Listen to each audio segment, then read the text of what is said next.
Olá, pessoal! Bom dia, boa tarde, boa noite. Você que está aqui juntinho comigo. Mais um dia para gravarmos As Faces de uma Mulher com Jeane Gabriel. Hoje eu estava querendo muito falar sobre um tema, mas pela manhã eu estava me arrumando para sair. Fui visitar um cliente, não é? Você que ainda não assistiu o meu primeiro vídeo, assista o meu primeiro vídeo, que fala exatamente qual é a proposta desse canal e sobre quais assuntos nós vamos falar sobre nesse canal, né? Especialmente as faces de uma mulher. Então, eu sou advogada, uma das minhas faces é que eu sou advogada. Então, hoje eu estava saindo para visitar um cliente e eu comecei a me arrumar, né? E comecei a ajeitar meu cabelo e eu observei o quanto o meu cabelo está grande, né? Nos últimos 5 anos eu estava cortando meu cabelo bem curto, bem curto. E eu observei isso e disse, olha, hoje eu vou mudar. Hoje eu vou mudar o tema, não vou falar sobre a face de Jeane, advogada, mas vou falar sobre a face mulher apenas. E o que sobre mulher? A saúde da mulher. É sobre isso, pessoal, que eu quero falar com vocês. Vocês vão entender o que tem a ver o cabelo com a saúde da mulher. Nós estamos no Outubro Rosa, aliás, no finzinho do Outubro Rosa, né? E esse é um mês onde se alerta muito sobre o câncer de mama. Mas não é sobre o câncer de mama apenas, né? Eu quero falar sobre uma experiência que eu tive na minha saúde, que eu assisti alguns canais aqui no YouTube que me ajudaram muito. E é por isso que hoje eu vou falar sobre esse assunto, porque eu acredito que a minha experiência pode ajudar várias pessoas, em especial mulheres, maridos que estão vivendo com mulheres que estão passando por situações semelhantes. E é sobre isso. As faces de uma mulher hoje, com Jeane Gabriel, vai falar de saúde da mulher. Pessoal, o que tem a ver a história do meu cabelo com a saúde da mulher? Há aproximadamente uns 4 anos, não é? Eu comecei a sentir uma fraqueza muito grande, uma tristeza, meu cabelo caindo muito. E eu sempre fiz todos os exames periódicos, né? Assim, exame de prevenção, de mama, ultrassom do abdômen, exame de sangue, mas eu comecei a me sentir muito fraca mesmo. E o que acontece? Também eu comecei a observar que o meu fluxo menstrual, ele aumentou muito. E aí eu procurei um médico, um excelente médico, e ele passou vários exames para mim, não é? E nós constatamos que eu estava com a ferritina muito baixa. Observe, pessoal, geralmente quando a gente faz exame de sangue, se verifica muito a questão da anemia, do ferro, mas algumas vezes não se verifica a ferritina, né? E a ferritina veja bem, eu sou leiga, não sou médica, certo? A ferritina é como se fosse o fluxo do ferro no sangue, né? É como se fosse o oxigênio para que o ferro ele tivesse um fluxo normal no sangue. É mais ou menos isso, certo? Eu não estou aqui para falar tecnicamente, eu estou aqui para falar sobre a minha experiência e o que acarretou tudo isso, certo? E que isso sirva de alerta para você, mulher, para você que conhece uma mulher que está vivendo uma situação dessa, para que a gente possa ajudar outras pessoas que estão vivendo nessa situação, beleza? Então, veja bem, foi observado que minha ferritina estava muito baixa mesmo. E aí, levantou-se a hipótese, né? Ó, Jeane, sua ferritina está muito baixa, falta de ferro, você tome... Aí eu comecei a tomar. Também verificou que minha vitamina D estava baixa, meu cortisol. Então, o médico avaliou tudo e passou que eu tomasse ferro, vitamina D e cortisol, certo? E aí eu comecei a fazer o tratamento, e não fui observando melhoras, não é? Paralelo a isso, eu também observava que a cada mês o meu fluxo menstrual estava aumentando, aumentando e aumentando. E aí eu fui na minha ginecologista também. Minha ginecologista fez todos os meus exames, né? Verificou que eu tinha um pequeno mioma e que ela disse: olha, Jane, realmente essa questão do seu fluxo não tem nada a ver com esse mioma. Pelo posicionamento do mioma, né? Quem não sabe o que é mioma, pessoal, com certeza, dê uma procurada aqui, que aqui no YouTube tem vários vídeos de médicos falando sobre o que é o mioma, quais as consequências do mioma, uma coisa certa, né? Mioma não é câncer, certo? Isso aí podem ficar tranquilos. Mioma não é câncer, mas traz várias consequências para a mulher desagradáveis. Dentre elas, fluxo sanguíneo muito alto, né? Mas a minha médica acreditou que esse não seria o meu caso. Mas, considerando que mesmo eu tomando remédio, ferro, minha ferretina não melhorava, meu cansaço não parava, minhas unhas eram muito fracas, meu cabelo caía muito, gente. Por isso a questão do cabelo, meu cabelo caía muito, muito, muito mesmo. Desesperador. Eu comecei a cortar, porque eu não aguentava mais ver na minha casa tanto cabelo, tanto cabelo. E aí o que acontece? Ela sugeriu, certo, que eu fizesse uma ablação no meu útero, certo? Eu também sugiro a todos vocês que olhem aqui no canal, tem vários médicos, ginecologistas que explicam, mas basicamente o que é uma ablação? É uma raspagem no endométrio, não é? Nós mulheres temos o útero, dentro do útero nós temos o endométrio, e ela sugeriu que eu fizesse uma raspagem no meu endométrio e colocasse o Dilmirena, certo? Porque ela entendia que fazendo esse procedimento, meu fluxo diminuiria, eu ia tomar ferro, porque eu tomei muito ferro, inclusive injetável, certo? E aí eu ia melhorar da minha anemia, da minha fraqueza, da minha queda de cabelo, tudo aquilo que eu estava sentindo, né? E aí eu fui para a médica que ela me indicou para fazer o procedimento. O procedimento é através de uma histeroscopia. Eu estou vendo aqui porque eu escrevi, porque é um nome bem difícil. Mas eu vou pedir à minha filha para colocar aqui. Histeroscopia, certo? É um procedimento que se faz no útero. É um procedimento tranquilo, certo? Não é nada muito complexo. A gente toma anestesia, vai para um bloco cirúrgico, mas não é algo que você fique internado. Terminou o procedimento, você passou o efeito da anestesia, você recebe alta, certo? E aí eu fui fazer esse procedimento, histeroscopia, né, que muita gente diz que é um exame, mas que também pode ser uma histeroscopia cirúrgica, que serve justamente para fazer vários procedimentos, dentre eles a ablação, para poder fazer a ablação e colocar o Dilmirena. E aí o que acontece? Quando eu saio do procedimento, que eu acordo, a enfermeira vem até a mim e diz assim: Jeane, olha o seu DIU, a médica vem falar com você. E aí eu fiquei sem entender nada, né? Porque eu tinha feito todos os exames, tinha feito tudo direitinho para fazer esse procedimento com o objetivo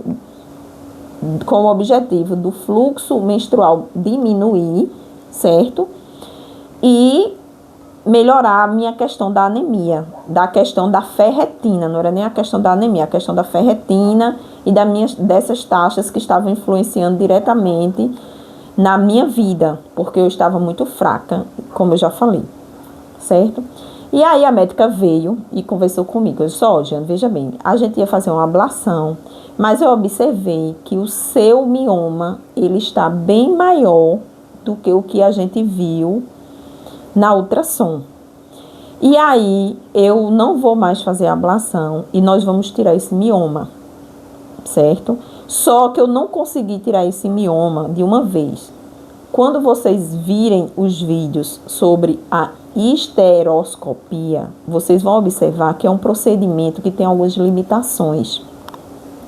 principalmente de tempo. Por quê? Porque se coloca um gás no útero e e a médica, ela tem uma limitação de tempo, de procedimento, e ela não consegue tirar, por exemplo, um mioma, como no meu caso, um mioma relativamente grande para aquele procedimento, certo?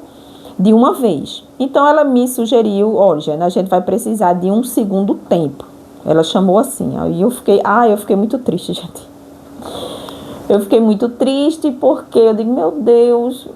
Ou seja, você vai para um médico, né, para fazer um procedimento, você faz todos os exames de imagem, chega lá. Até hoje, sinceramente, eu meio que não me conformei com isso. Mas bem, segui a orientação médica. Depois da esteroscopia, você precisa ficar pelo menos 8 dias em repouso, nada de absoluto, nada disso.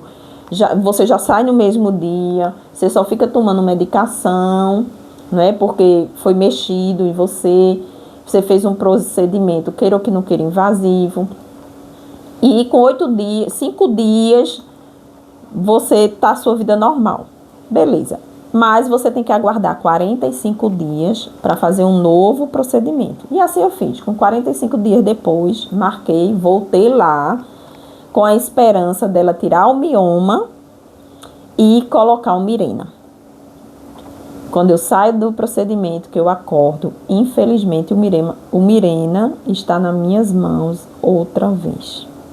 E aí eu fico muito triste, gente, porque vê, eu ia fazer uma ablação com o objetivo de diminuir meu sangramento. E aí daqui a pouco muda-se o procedimento, mas só que esse procedimento não é só mais de uma vez, fui para a segunda vez. E aí eu fiquei muito triste, eu falei, doutora, por que a senhora não tirou meu útero? Por quê? Na minha cabeça de leiga. Eu tenho 46 anos, já tenho 2 filhos, já sou ligada.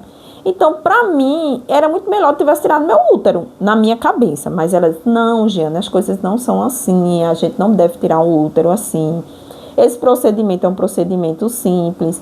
Apesar de você estar aqui pela segunda vez, a gente ainda não conseguiu tirar o mioma. Mas você vai para o terceiro tempo e no terceiro tempo a gente vai concluir. Gente, eu já estava na dança. Só me restava uma alternativa, continuar a dançar. Né? E aí fui para o terceiro tempo, fiz o terceiro tempo, concluiu a retirada do mioma, certo? Mas, por incrível que pareça, o meu fluxo não diminuiu como se esperava. Coloquei o DIU, Mirena, e aí veio várias complicações, pessoal. Várias complicações com o DIU Mirena, que depois eu posso falar com vocês até se adaptar. Mas, apesar do DIU Mirena, certo? Diminuiu meu fluxo bastante, mas minha ferritina continuava baixa, certo? Continuava baixa, eu continuava tomando ferro injetável. E aquela situação, esse procedimento, pessoal, durou praticamente 6 meses, certo? Porque fui para o médico, fiz os exames, chegou a ideia da ablação, fui fazer a ablação, aí tive que fazer a retirada do mioma, não foi de uma vez, eu tinha que esperar 45 dias, depois de 45 dias fui de novo, depois de 45 dias de novo, daqui que eu me recuperei, coloquei o DIU, porque eu não coloquei na última, eu fui 3 vezes, mas eu não coloquei o DIU na terceira vez, por incrível que pareça, eu não coloquei o DIU na terceira vez. Como ela disse, olha, nós conseguimos tirar o mioma, porém, o DIU, você vai esperar cicatrizar para vir colocar o DIU. Então, eu ainda voltei lá para colocar o DIU. Enfim, achando que ia dar tudo certo, feliz da vida, mas, infelizmente, eu diminuí o meu fluxo não o suficiente para que minhas taxas voltassem ao normal. E aí, pessoal, é algo que eu preciso, assim, alertar muitas mulheres. Por quê? Porque eu com 46 anos sempre fui para médico, sempre fiz meus exames, tudo direitinho. E há muitos anos eu senti uma dor lombar, certo? Que na minha cabeça sempre foi um problema de coluna, né? Só que, paralelo a isso que eu estava vivendo com essa questão ginecológica, eu também estava procurando um médico especialista em coluna, porque eu não aguentava mais. Eu sentia tanta dor lombar, tanta dor nas minhas pernas, em especial na perna direita, né? Que eu já não estava mais aguentando essa dor. Eu digo, não, já que eu estou aproveitando esse tempo para cuidar de mim, eu vou voltar para o meu médico da coluna, fazer meus exames e pedir a ele, enfim. Eu fui para o médico da coluna, ele fez todos os exames, eu relatei toda a minha história, toda a minha dificuldade que eu tive com relação a essa dor, né? E ele me sugeriu que eu fizesse uma aplicação na minha coluna. Eu fiz a aplicação na coluna, certo? Só que as dores não passaram. Qual foi o objetivo do meu médico com relação à aplicação na coluna? É porque ele suspeitava que meu problema não era a coluna. Então, ele recomendou, né, a aplicação na coluna com o objetivo que fosse feito um diagnóstico definitivo. Porque ele disse o seguinte, se você fizer a aplicação e sua dor passar, é porque é coluna. Se não passar, não é coluna. Agora isso, pessoal, por quê? Porque vocês não têm ideia de quanto durante toda a minha vida eu fiz exame de coluna, eu fui socorrida, eu fiz exame de ciático, eu fiz exame para saber se questão circulatória, porque eu já sofria com essa dor há muitos anos. Enfim, para resumir, né? O médico disse, Jeane, não é coluna. Eu sugiro que você vá para um médico especialista em quadril, porque coluna não é. Como eu sentia e ainda sinto, infelizmente, uma dor no lado direito, ele disse que poderia ser quadril. Eu fui para o médico de quadril, o médico examinou, disse, não, Jeane, você não tem nada no quadril, eu acho que você deve fazer uma fisioterapia, que essa dor vai passar. Eu comecei a fazer a fisioterapia e nada de dor passar. A fisioterapeuta me sugeriu que eu procurasse outro especialista também, porque eu reclamava muito dessa dor.